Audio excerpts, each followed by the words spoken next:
Today on our show, another fucking guest! And his name's Jon Schnepp, man. We're going to talk about the Death of Superman Lives, What Happened documentary. It's amazing, and it happens to feature me. But that's not why we're going to talk about it. It's a fantastic doc. Stick around. Meet Jon Schnepp, maker of the Death of Superman Lives, What Happened, man. And it's me and Marc, and it's Fat Man on Batman. It's all happening. Graphics.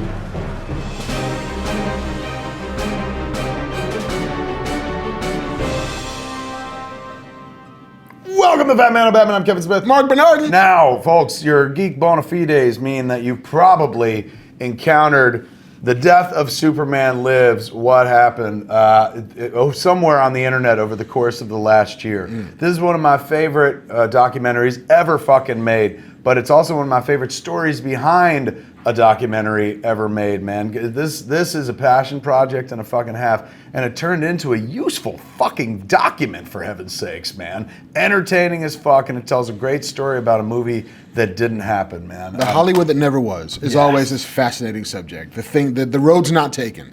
And to fucking like Superman, how do you not make a Superman movie? This movie tells you how you don't make a Superman movie. And with access to incredible personalities, access to footage that they briefly shot, that Tim Burton briefly shot, a fantastic interview with Tim Burton. Find a Tim Burton interview. It's like finding a fucking unicorn with two horns. That's how fucking rare that thing is, man. But he's there being frank as fuck. Or a cow. Yeah, that too. Yeah. Two horns. That's a very good point. Yeah. I mean, I I'm guess just it's no saying. longer a unicorn. It's unicow. Rams. Try finding a unicow with two fucking horns. So like, here's one. How much milk does a unicow make? Enough to make this fucking milk fan happy. All over my face, neck, and chest. Why are we talking about a mythical unicow when we have the real unicow in the room with us, man? The guy behind this fantastic film, The Death of Superman Lives, What Happened. I was here for The Death of Superman Lives in real life. The movie's better. I'm happy to report that, man. Go to 3-Shot, give it up for the master, Jon Schnepp. What's up, everyone? Hey, thanks for having me on the show. Yay. Schnepp, give me your geek bona fides. You go beyond this movie, like Metalocalypse. Tell them everything. Sure. So I started working on as an editor on Space Ghost Coast to Coast back in before Cartoon Network. I started Adult Swim. Were you there when I did the show? No, I think second season. I didn't do that second season. I did the first season, like the 7th episode, where like Zorak goes to his home planet to mate. Yes. And then 2 years later, they like ordered like 24 of them, and they had an editor out here in LA, and I was living in Chicago at the time, and they were like, dude, like I'd gone to Atlanta. They were like, you want to come out? You know, we'll put you up. You work as an editor in LA. I was like, hell yeah. So did that for like 6 months, went back to Chicago, then came back and did it for 6 months.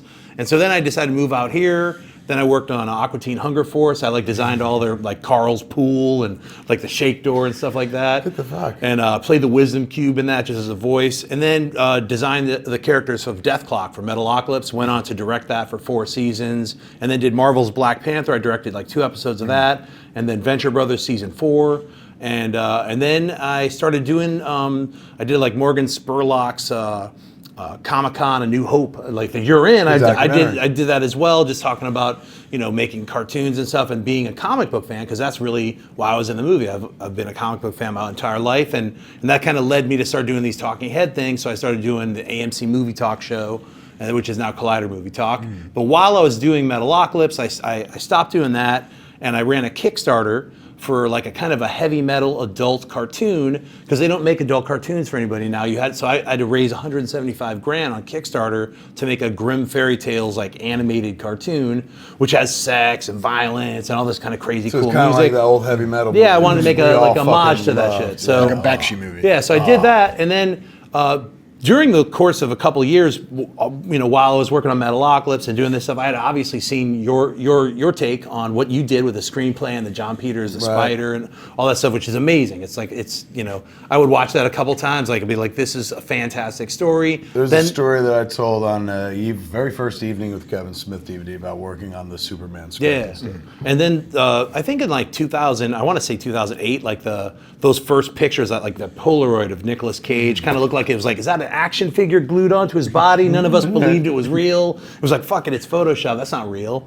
You know, he looks all, you know, is that a beaded necklace? You couldn't tell because it's all fucked up. So that, and then some artwork had dropped previous to that I was like, made me interested in the design of the film. It felt like, oh, this is, you know, Tim Burton's take on Superman, but it was going to be kind of like this science fiction-y, more like, a different take. And then in 2006, when Superman Returns came out, I remember I didn't like it. I fell asleep. My producing partner, as well as my lady Holly, and I were at Superman Returns, and she woke me up twice because I fell asleep in the movie because nothing really happens in it, and it's You gotta wait till the third act. He punches the fucking shit out of that island, dude. I know, that's right. He really devastates. You're like, you better punch somebody. He punches an island. Made out of You were kryptonite. born because it was basically the '78 Superman movie again. I needed to see something besides Lex Luthor buying land again. I was like, what is going on? Oh my God, this guy and his fucking real estate scam. I know. It's like, that's your greatest villain? Yeah, and it's a dirty island too. It's all gross. So like, who wants to live there? And none of it made sense.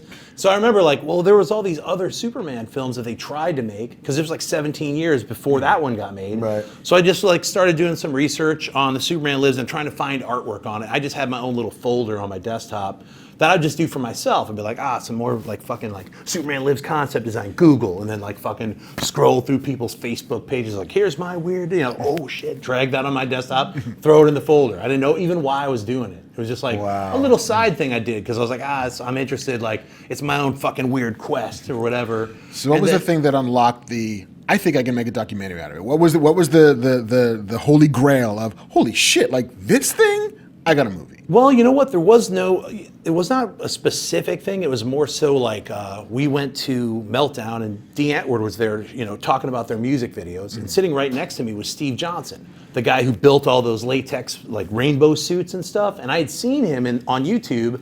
And so some people introduced me like, this is the guy who makes Metalocalypse, this is the guy who created Slimer. So we were like just talking about the business and that. Wait, go back. Who created Slimer? Steve Johnson. Really? Yeah.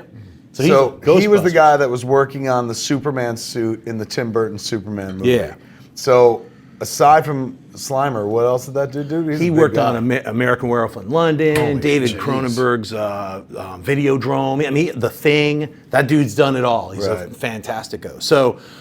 So I met him, and then when he went to the bathroom, I Googled him. I was like, that dude looks familiar. I typed his name in. I was like, that's a Superman dude. So when he sat down, I was like, oh, man, you made those Superman suits. He all like looked at me all weird, turned kind of white, and was like, yeah.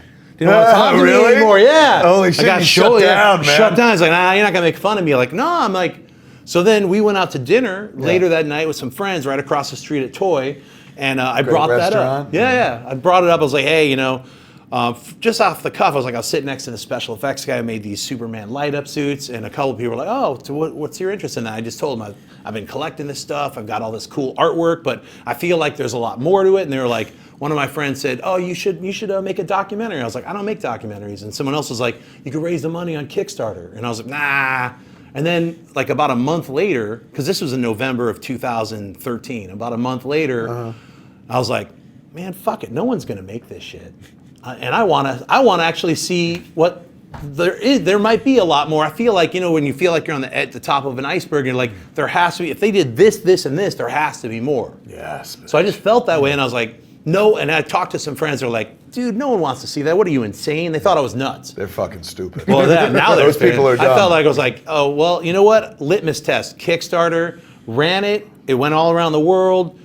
And then I was like, okay, I can make it in 8 months. I totally had no clue as to the reality of making a movie. I was like, I'm used to a script. Okay, I'll storyboard ignorance that. will go a long way in some cases. Yeah. It'll get you to production, not knowing what you're supposed to be doing. Yeah, so it took a while. I remember reaching out, and you were like, hey, when my schedule clears up, we locked you down like about, I think it was February of 2014. People kept being like, this is happening. I was like, I'm here. Yeah, so that, and then through kind of like the internet just helping me out, someone who was working on Almost Human was like, yo, dude, I don't want to get fired. I'm not telling you my name, but here's the production manager of Big Eyes, because they were shooting in Canada, right? Here's their number and their email. I was like, thank you so much, whoever you are, Right. So I wrote a really nice email, and then I left a really nice message. Didn't hear anything for like 2 months.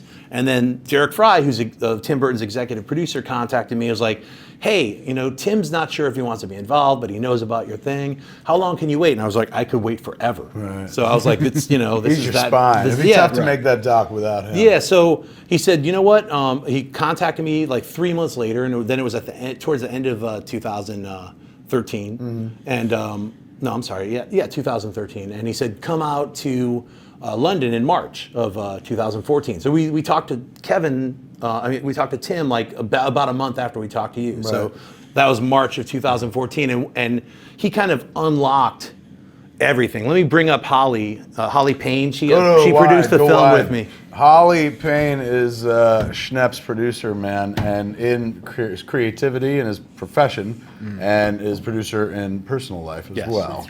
These guys are getting married when? In December. Yep. of I this year. was there the night after. Yeah, Yeah. You guys- I proposed on the premiere night, so that was the. Then we had 700 people in the audience, so he couldn't really say no. Did you put that on the DVD? Yeah. Yes, That's on there it's as well, on so you there, can see yeah. that moment. Go ahead. We brought you in to talk about how you fucking did this, and he watched. Well, Tim Burton was the key to the kingdom. I mean, once we actually met with him, like John said, we didn't know that we had an interview with him until we got there to his house. So we met with him. He kind of could tell instantly that we were weirdos and artists, and he was like, "All right, I kind of get these people's vibe," and we geeked out about Hammer horror films and children's illustrators and some weird stuff. And within 10 minutes, he said, "Yeah, I'll do this thing." So we shot it 2 days later. Really? Yeah, and I've never seen. I mean, before and since, I've never seen Tim Burton in a more relaxed state. I agree. Like I said, it's tough to find footage of him being interviewed. Yeah.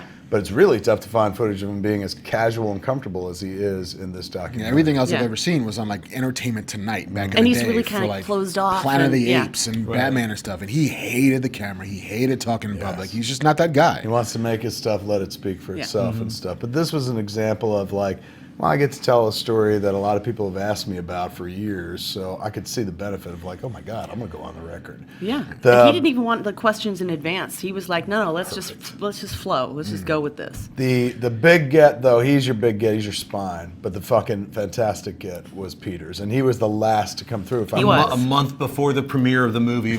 I remember your tweet or her tweet going like, Yeah. I can't believe it, but we just got fucking Peters. And I Yeah. saw that tweet and I was like, boy, I wonder what he's going to say. I've been telling this story for 20 years. I can't wait to hear what he says. But you know what's funny was that we were sitting on that night that you were there. We were sitting like 4 rows back from you, watching the film for the first time, and just We were at the seeing- Egyptian? At the yeah, Egyptian in Los the Angeles, balcony, beautiful theater. Yeah, and just seeing your reactions and you just like shaking your head and then cracking up at I certain was things, and then I dying. saw you like, he actually said that. And, Yeah, I mean, did. It was like literally getting in a DeLorean, going back in time, and sitting in his office again. Like Yeah. he said the same fucking shit. But the one thing he says, which is like one of my favorite moments in the movie, is like, you know, I've been in over 500 street fights. Totally. And he says it with like not a fucking hint of like, that can't possibly be I true. now want the movie of John Peters Street Fighter. Yes! It's like, why does he waste his time with fictional films? Like, do your life story and stuff, which they did kind of in the movie Shampoo. Yeah. If you believe him, he says that's based on it. I don't recall Warren Beatty beating 500 people up. In that movie. Street Fighter. Like, how many fights do you have to be in a week to hit 500? How many people? I mean, think about. I'm just it. saying, the numbers don't bear it out. 365 days in a year, so you're literally fighting almost every day. I will Almost tell every you day. this much though, he's a badass. Yeah, he's I a mean, big dude. in Yeah. real life, he's a badass. He's a If you black look belt. at He his, choked me out on one of the covers. Just Yeah. getting choked out by him. Yes. So- He's got. I mean, you look at his hands. Yeah. He used to beat up his own fender just to break his knuckles so that he would bulk up his hands to fight better. And the guy's been in jail so many times that it's like Peters? Yeah. He's No, he had a rough- he's a a rough real. childhood. He is I the gotta real stop deal. talking about this guy. No, Go to he- a fucking hairdresser. He's like, I'll put you in No, here. no, he's. But that's he's why I the believe real the deal. over 500. It's because it was like in his youth, like it That'd wasn't be like that's yeah. what- This hand is all broken bone. Yeah. 500 street fights. But yeah, that interview. I don't with even him- think Batman's been in 500 street fights. My favorite quote is like when he's like, "I wanted to see the blood in this. I wanted that for Batman and Superman." Where you're like, "What?" But What does that have to do with Well, anything? because he was like, I get like after talking He's with from the him, streets. I saw where he was coming from because he didn't read comics. No. So it was like you're like, I know Superman. He's like, look, I don't care if about Superman. This is what we're doing. So it was like it was this this idea of what he thought the kids wanted to see, like to be tough. You know, he saw all the the tattoos of Batman and Superman because of that Batman movie. So he wanted to make sure Superman isn't going to be a joke on this one. And he was using stuff that we of course make fun of all the time, like Superman and Nuclear Man, the quest for peace. He saw that and he's like, he's not fighting that dude. And that weird orange, like with the weird like shink, like Yes, with the magic fingernails. Yeah. So he's like, nah. He's got to fight a giant creature. Yeah. So and it's like that old school producer mentality where you totally get it. Like he's like 20,000 Leagues Under the Sea. You were like, I know, but he can fight Mongol or he could fight Bizarro or You he can fight. pull a zillion characters Yeah. from a toy box, but this guy, like his whole thing was like, I saw King Kong recently, and we need a King Kong moment here. Totally. He's doing old school Hollywood producing, putting elements together based on things you've seen before, or he's seen before more specifically, that would make him excited to see the movie. This is a way they don't really do it that much anymore. Right. It's not really put together that piecemeal. But there was a time where that's the only way it was fucking done. And apparently that's how it was kind of done on 1989's Batman, according to him. I remember him talking about, like, one of my favorite John Peters stories. He goes, you know that scene in Batman where he's fighting with the swords in the alley? And, you know, I do remember it, but, like, you ask any normal person who saw that movie, like, when did that happen? And you're like, in the alley real quick. It's maybe fucking 12 Guy seconds. screaming, yeah! And guy comes over a fence, and Batman blocks a few shots and kicks him in the face. Stolen out of Raiders of the Lost Ark with the boom shooting the guy moment. But I said, yeah, totally, I remember that. He's going, that was a real swordsman. I said, oh, right on. He goes, that's why that movie made $250 million. You want to hear but- my yeah, favorite yeah. story that he told us? Like, we met with him afterwards, after the film. He wanted to hang out and just talk some stuff.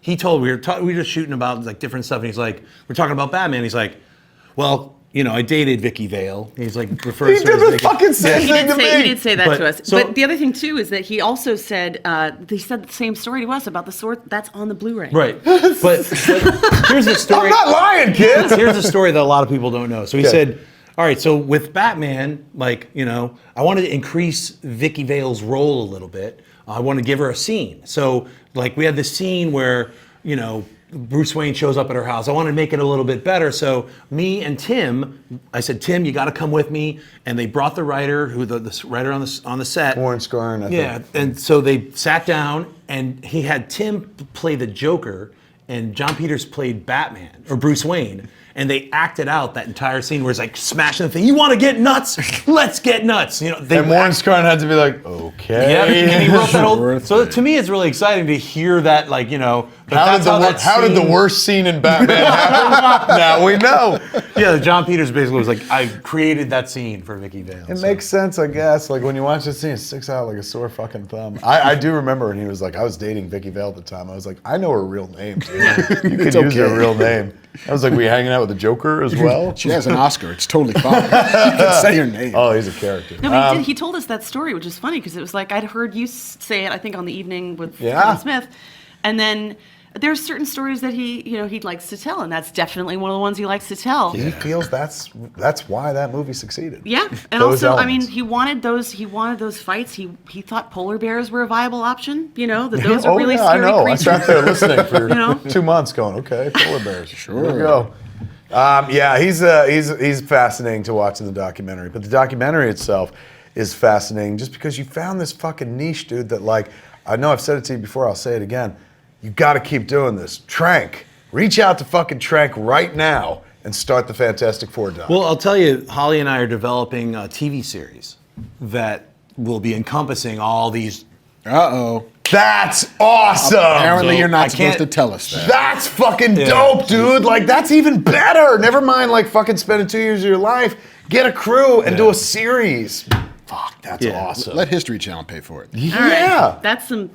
That's Take that, internet. Or a Run for movie that. channel of some sort. But that's fucking brilliant, man. Yeah, so yeah, I mean, I'd love to have you come on. In a heartbeat. Like, yeah, Oh so- my God. It'll But be a lot of what fun. a good fucking idea Yeah, that we have is. some really good ones in the pike too. I mean, just ones you've been thinking about for years. You know, Justice League. You name Oh my it. God, you get George Miller, We got who's like, the flyby, Superman flyby. It J.J. won't just be Abrams. like a list. yes, show, with you know? fucking, We'll with get to talk to McChee. him. Yeah, because you know what's weird? Like, while we were doing this documentary, all this other stuff started getting uncovered. And so we ended up getting all this crazy stuff that we didn't know existed. And we're like, what's this? What's that? So it sort of, and then just sat there while we finished this film.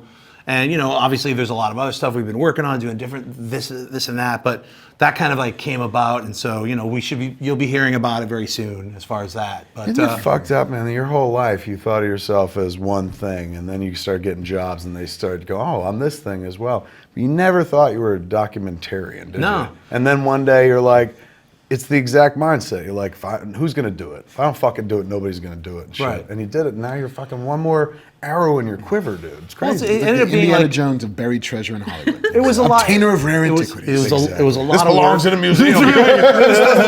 People need to see this. You know, that's kind of, it's that desire and drive, like loving comic book art and loving just the behind the scenes aspect, having worked in animation, doing storyboards. You see how much work goes into all this. And I feel like it's almost to the studio's benefit to say, look, you've got your movie, look at these other versions.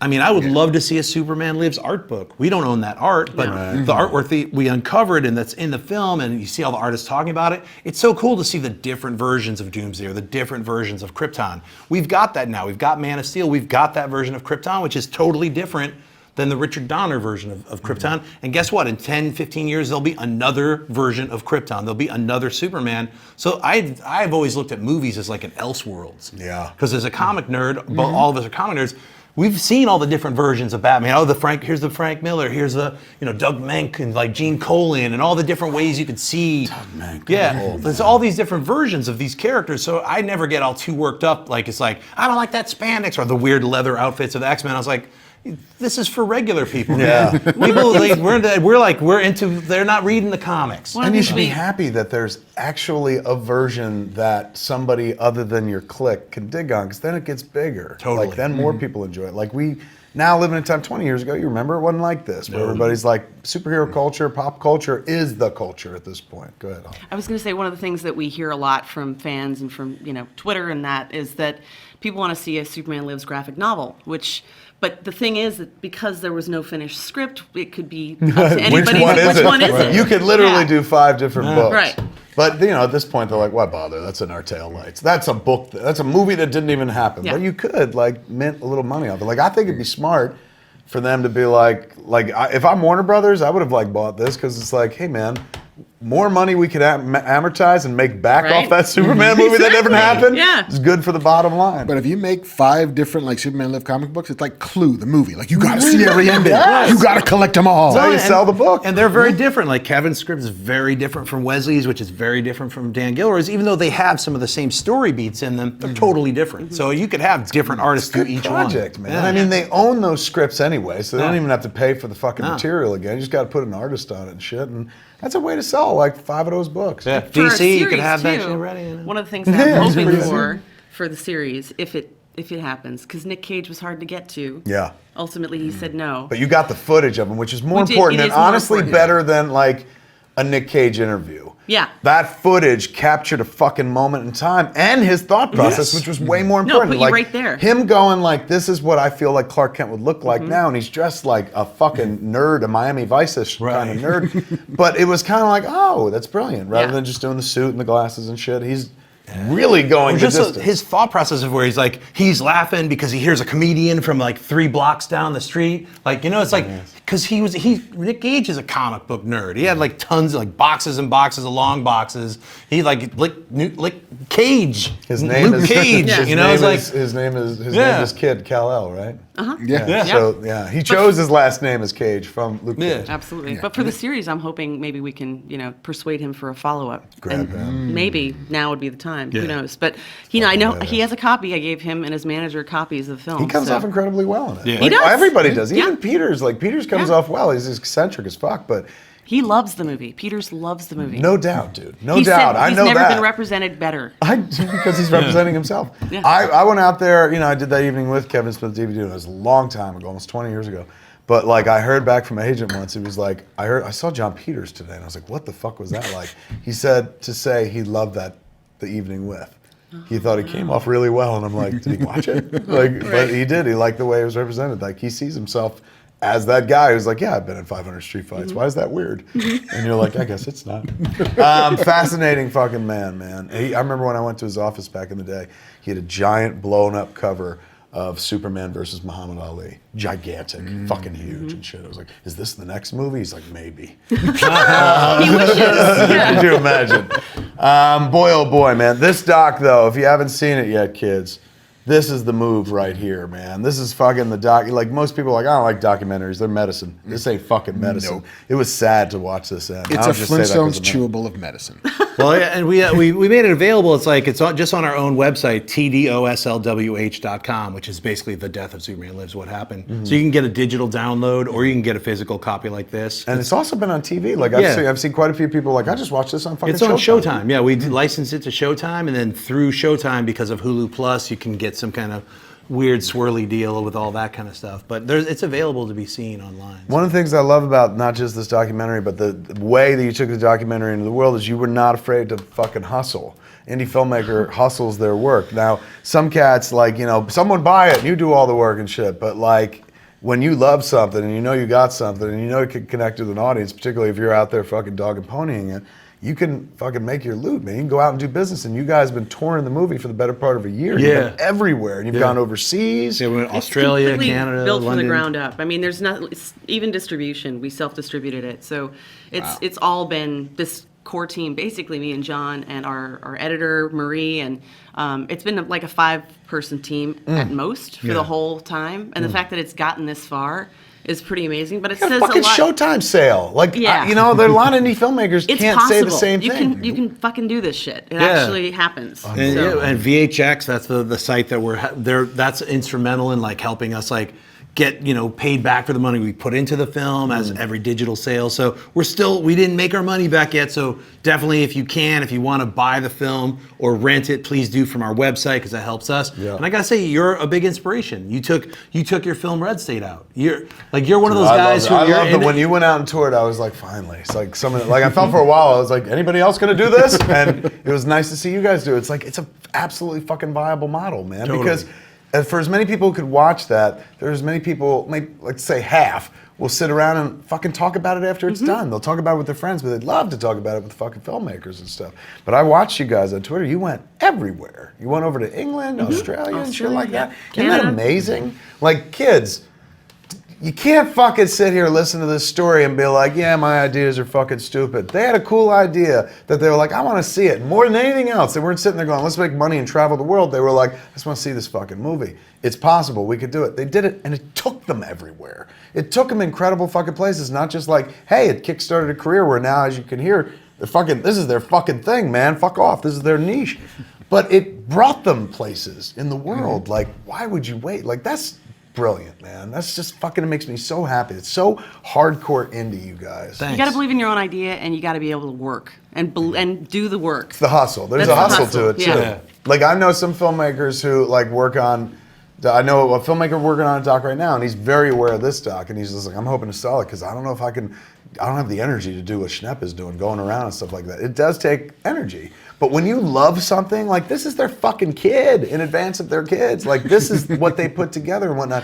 Like, you can watch every frame of this movie again and again and again, and probably have, because, like, you know what you put into it, how difficult it was to pull that together, landing this interview, which then landed this, man. But it's nuts. Like, not anybody could do this because this is yours, but anybody could sit there and be like, I want to go make a film. I want to go pursue this. I mean, the thing that would scare most people off about this is like Warner Brothers. What about licensing and shit like that? Tell them that. Tell them how safe that is. Well, too. with fair use, I mean, I looked into it and talked to a great lawyer, about a few months after. Like, I read all of the fair use doctrine before I even started the Kickstarter. It's like a 75-page thing, and I was like, okay, as long as I adhere to this and transform the footage, there's all these certain things that you have to do if you're going to use other people's footage, that kind of stuff. So then after talking with this lawyer, I felt 100% confident. As long as I do exactly what is legal, I have zero fear. So moving into that, like, I never had any fear about that. So.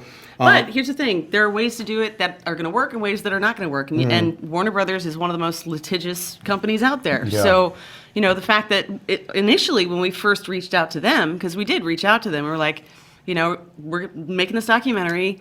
They were like, we're aware of it. We're not going to help you at all. But good luck. But They were good really luck. nice. It was Yeah, the they were curse. like, Same thing with Yeah, DC. here's 3 sentences.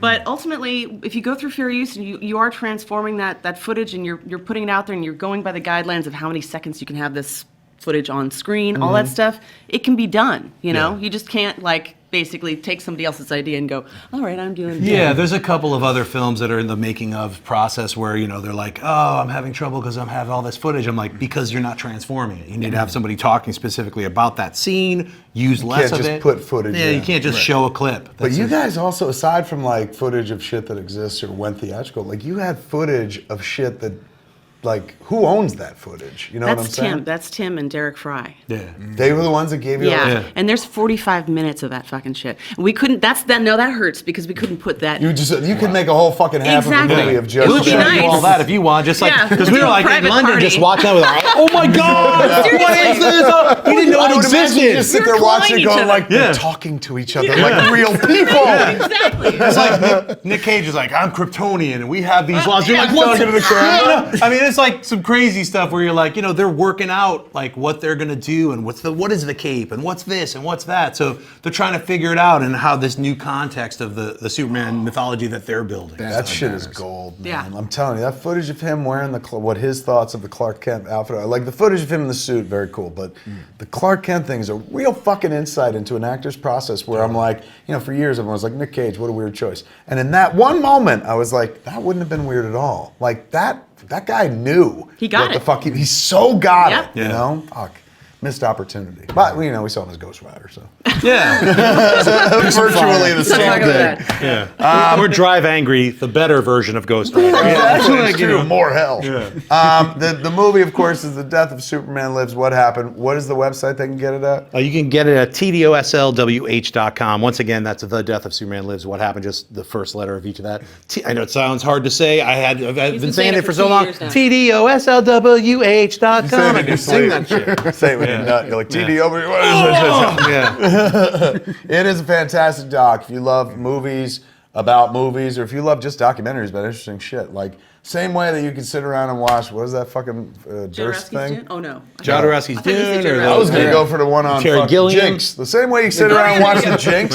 This is like uplifting. a much Yeah. shorter, less killy Jinx. But like making a murderer, but not depressing or screaming at the TV. There's 500 street fights in this movie. Yeah, Let's just you be ain't clear. gonna see them all, but you're gonna hear about them for sure. There's but- also hours and hours of Kevin Smith. Yeah, There's a lot, excellent. yeah. on that. If you're into my shit, I talk a lot more. We man. actually talked about the Justice League and how you were offered that, like to take over the DC television universe, and that was back then. That with wasn't even Lorenzo. TV Universe. That was Lorenzo Bonaventura going like, what if you were in... This is so fucking weird. Whenever I think about it, I'm like, maybe I should have said yes. It was like 1996. I was working on Superman, and Lorenzo was running the studio at the time. Lorenzo Bonaventura went on to do the Transformers movies and other very successful big movies, but he was running Warner Brothers then.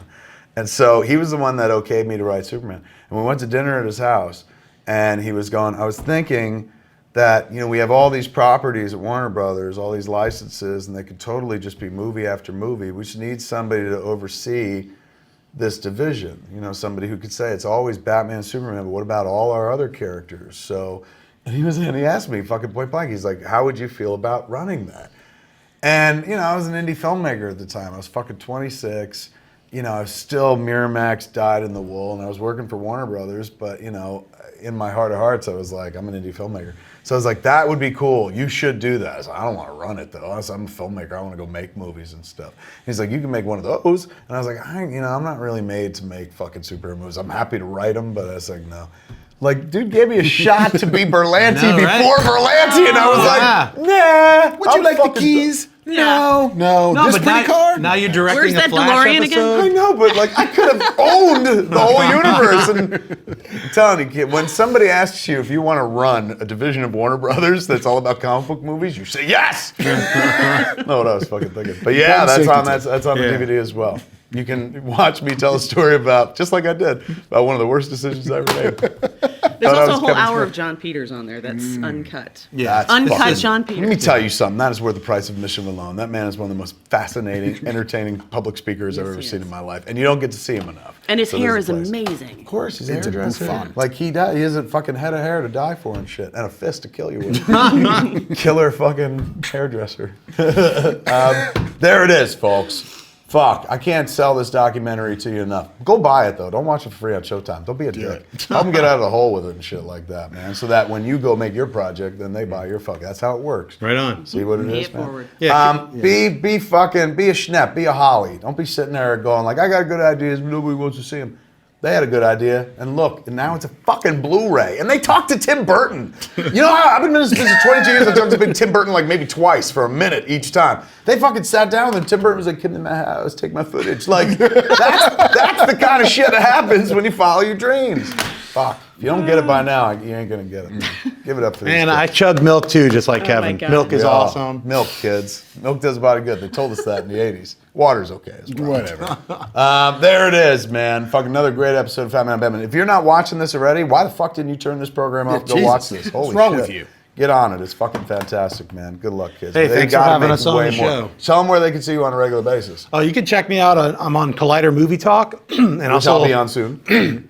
you're going to be on Collider Heroes, which is our superhero-based series that we do once a week. We just had Rob Liefeld on this week. How was that? It was great. We talked all Deadpool. We went through his whole history of image. Big moment and- for him, yeah. Yeah, and he's so like excited and know, right? like he's a big fun guy. I was like, I didn't know what he would be like. We talked about pouches for a little bit. He was like, you know where he got the pouches? From SWAT. Really? Yeah, he had a really great answer. Like it was sort of like, well, where did all those pouches come from? And I wasn't trying to rip on him. I was just like, I wanted to know because he really kind of brought that to the forefront. It was like, no, SWAT. Look at, they always have to have stuff where to put their weaponry. I'm like, actually makes How sense. weird, yeah, that kind of makes sense. So yeah. All right, so there's Cloud of Heroes. Where else? You can see me also my next documentary that I'm going to be starting in about a week and a half on Kickstarter. It's called Sweaties: Rise of the Uber Nerd, and it's all about the rise of superhero culture in movies and television, as well as the decline of superhero culture in comic books, and how we need to we need to get the support team together so that people are reading comic books, because that's where we got a lot of our knowledge and smarts and strength. Give him a 2-shot. Fuck, this is important. 2-shot. There you go. Say it right into that goddamn camera. Oh, so yeah, it's called Sweaties: Rise of the Uber Nerd, and I'm going to be shooting it over all the different Comic Cons this year, talking to a whole bunch of different creators like Kevin, like all the people that you know, writers, artists, filmmakers. It's all about the movie centric world that we live in, where everyone knows who Iron Man is, but has never read an Iron Man comic. Right. And I just want people to know. I mean, you have all these films like coming out, like Doctor Strange. I want them to know about the Stan Lee, Steve Ditko, and then I want them to know about all the different progressions and the greatest stories. It's sort of like a cool thing, because it's like, as comic books go out of business, every year 1,000 shops close. I mean, it's like, it's astonishing. And you're like, look, you know, if you're talking about the indie comic books, like in the 90s where they were selling 1 million copies each, now they're lucky to sell 60,000. Yeah. And those are the big number books. Oh, we sold 60,000 this month. So no one's really, you gotta give back to where it takes. It's like there's no one creating new characters now. So that's where all these comic book superhero movies have come from, are from the 60s and 70s and 80s, where there was a lot of creation happening, a lot of stories going. Now they're redoing those stories again and again, where that's what I just want to see that. I mean, there's a lot of new comics. I'm not trying to say that there aren't creative new comics going on. There's stuff to constantly follow. Ed Brubaker, The Fade Out. There's all these different Prophet, all these amazing new like comic books. But I just, He gets excited. You know. Yeah. that's No, what but rightfully so. Yeah, I just But I want to mean, see think that about happen. it. It's like when you got all the source material that gets ignored in favor of the video game or the movie version of it and stuff. Got to honor the source material that's going to go away. You know, yeah, they've created. Now everyone looks at them as like, hey, we got our licenses. We can make fucking Captain America and Falcon do whatever we want now. Right. But there's a reason those characters work and endure, man. They built all those Marvel movies and all these DC movies that are coming on the very strong fucking spine that has lasted longer than superhero movies will ever last. The comic book source material is more important than the movie itself. But, you know, it's easier to watch a movie. It's way easier to kick back and be like, it's fucking good and stuff.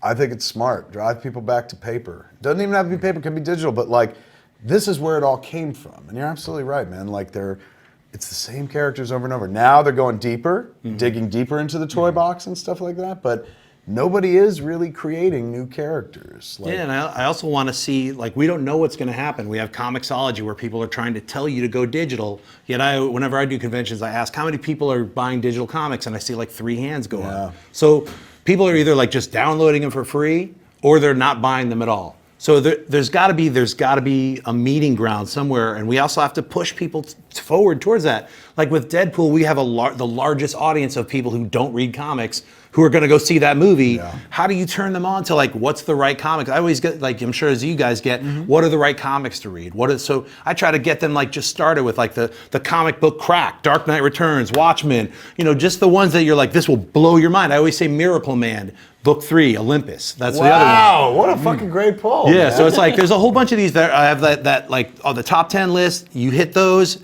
then you want more. Here's the rest. Like it's like that kind of thing where You're it's a dealer. like, yeah, I'm that dealer. The first one, the first You're a 10 are paper free. dealer. Taste is free. Yeah, After bands, that. sprinkles, whatever. It's That's like smart, man. You're doing the Lord's work. It's like you got to drive them to the source material, and those are the books to hook them with. But When I'm you really trust somebody excited to talk hear about returns, and talk with you guys about what you think the future of comics are, because we're reaching that future in the next 5 years where we need to make decisions. Like there are no more Borders books where young people especially, can mill about and buy a comic and then talk to another person who bought a comic. So you got to install like sit down coffee houses in comic book stores, make it a place where people can hang out. I know you've got the Secret Stash. I mean, that's a super awesome thing. And the Comic Book Men is another thing. It's like, it's showing how cool going to a comic book store really is. Normalizes it, Yeah, yeah. it normalizes it like, how it should be. So Look, man, I'm with you, dude. It's a big part of the culture. We were just talking about something else earlier. You don't have moments like that. In the last episode, we were talking about like the Superman Family Annual I read. Like you don't have these moments. Marc was talking about spreading out all the 12 issues of the first Secret War like on his desk and stuff. yeah. Kids don't have that today. Not even fucking kids. Adults don't have that today. Except they have old memories of doing it in the past. But current generation kids, like for years, it was churn and burn. You read comics and you'd age out of them. Didn't matter because there were kids right behind you reading comics. They'd age out of them as well. But now it's like everybody's aged out of them and there ain't no second class. Right. It's just like, wow. I mean, it's all comics, like they lost a generation when comics decided they wanted to age out of being children, Yeah. being children's content. Like they decided we want to be adult content. Right. We want to. Everybody gets a jacket They were and a just gun. leaning to their market, though. They were like, who reads this shit? It ain't kids anymore. Like, there was a choice made, I think, rightfully so, to lean toward what was selling. Let's say, man, the industry is all adults. Let's do adult books kind of and stuff. And, the kids weren't around, but maybe what should have been done, and it's easy to say in hindsight, is efforts to get kids Right. tripled. It was the quadrupled. late '80s when when Batman comes out. Hollywood the message was comics are not for kids anymore. That was the party line. That's how you get Batman to gross $300 million. True. And they followed that by making comics that weren't for kids, and they lost a generation. You can never get that space back. Right. But you can make it that PG-13 space. You can get that part back because it's like where comics went are R-rated, and then it was like anything below that was like people. I'm not messing with that. So that's where like you had a 5, 6, 10, 15-year gap where people are like now it's like people in raincoats going through old comics. You're like hey, come on. It's not like that, but it feels like that because. People are older. Like I want to get those. Nobody buys cowboy and Indian stuff anymore. And we don't want to see comic books fall into that gap where it ages out and just becomes dust, especially when there's so much amazing creativity and fun. It's like you have the best of art and writing merged into this cool medium, and then people are like, I don't read comics. Like you're missing out, and you want to show people this is what you're missing out on. This is the kind of adventure and excitement that you can have by reading this. So. Yeah, I mean, good will out. That's the way it always seems to work. And comics are getting better than they were before. Like you can find amazing stuff, and amazing stuff for all ages. It's just a matter of like, hey, would you read this? Let me show you this thing. Totally. Let me welcome you into the store that doesn't feel like it's going to give you something by walking into the store. Right. Like build a coffee shop, build awesome couches, like make it Community. welcoming. It has to be Yeah, community, it has yeah. to be a community, and we have that I now. wonder if that'll bring it back, or I wonder if it's just like it's going to ebb and flow like this for decades now. The same way, like, remember records were gone, and now I can't go anyplace without somebody tries to sell me an actual fucking record. Vinyl. The third record, I'm like, is it a time machine? Right. I So have the think we'll iPad. see it. No, this is a record, son. You're like, Yeah, what this the is way hell? better. It sounds better. I'm like, now I got to buy a record player again. But it feels like comics will occupy that space as well. Right. And I think I don't know that you can reverse engineer it at this point. There's no way to get a it's too comic book easy. that sells 1 million books anymore. like Star Wars, like they. I mean, it gets close. It does really Yeah, well. I But think like that X-Men, Marvel Star Wars but like the Jim Lee X-Men #1 story, like I bought my mom a house on the first issue. Right. You know, it's Right. like that's never going to happen. But you know again. what I do like? I like some of the ideas like Jimmy Palmiotti's always talking about, like, hey, what we might not do the floppies or pamphlets, whatever they call them. I always hate that. It's like, That comic was book. Warren Ellis started calling them pamphlets. Oh, really? I don't like that. I love Warren Ellis, but I don't like that pamphlet thing. I didn't know where that came Very from. dismissive. Yeah, it is. Like, that's garbage. It's I like, could be wrong, but that's why the first time I heard somebody refer to it as a pamphlet was No, in because Warren it's Ellis something that you column. pick up and throw away. Yeah, it's chuckable media. Right. So it's like, but I think it's like taking those 4 issues and putting them out and like making it quarterly so it becomes something that is a little more investment oriented. Not investment monetarily. I mean, like you're looking forward to it because you miss something over 2 months and it's a monthly issue. Like I was like reading this one comic and it was late 3 months. I was like, what the fuck? I was super Right. pissed. It's nameless. Right? Yeah. It's an amazing Grant Morrison,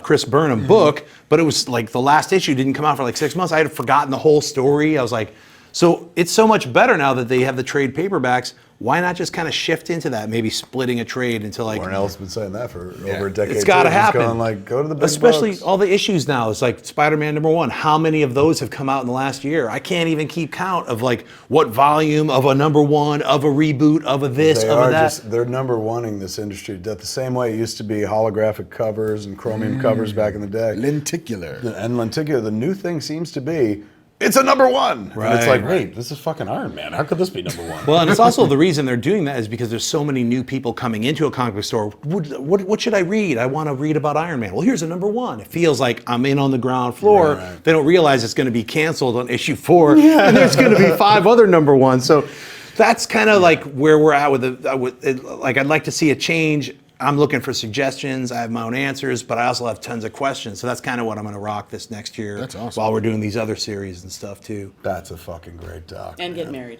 And get married. There's that as And, well. and possibly do this animated series, which I can't. Shut up. I know. So she is. You're a giver, man. Thank God she's here to put a stop in it and shit. Man, oh man, I want to watch that fucking movie. I want to be in it too. Yeah.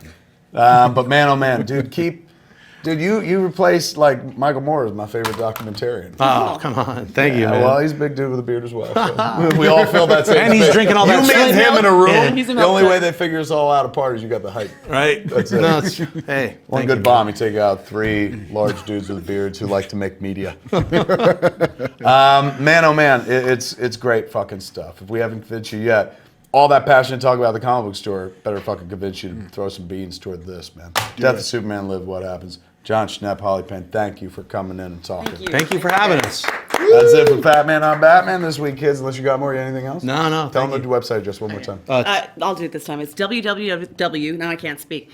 TDOSLWH.com. There it is. TDOS. LW. TDOSL. It's every letter of the title of the film. So what is that? An anagram? What's an anagram? Yeah, I think so. It's, Like yeah, it's an shield, unpronounceable anagram. It doesn't roll off. It's not like NASA or scuba. Wait, you mean you can't say Docile. TDOSLWH really quick? I've been trying to, TDOSLWH.com? but I bet you, like, according to the old Sam Kinison bit, if you say that real fast while eating pussy, that's a total fucking. I know, right? TDS, the woman will Never go crazy. going to Or lose. the man. They went to a graphic. They're like, get off of them. Look at that poster. Give the shout out for who did the artwork? Oh yeah, Nick Runge. He's a protege of Drew Struzan. I was Yeah, gonna I say it can looks so tell. fucking Yeah. Drew Struzan. It's Yeah. crazy. Well, it's an homage that I wanted to do to Young Frankenstein. So that's where the original idea came from, and then he rocked it. Dude, So- I fucking love a man who puts pretty are you himself on that? into the Look poster. at you. I look good. You look Yeah. great. But I love a man that puts himself into his own movie poster, man. Hell You and yeah. me. And man after my own heart. You're like, fuck it, I made it. I'm going to be on the poster too. There it is, folks. Thanks for hanging out in the Fat Cave with us this week talking about this. For Fat Man, until next week, for Fat Man on Batman, I'm Kevin Smith. Marc Bernardin. And join us here in the Fat Cave in the next episode. Same Fat Time, same Fat Channel. YouTube.com/Kevin Smith. That's Superman Lives, What Happened.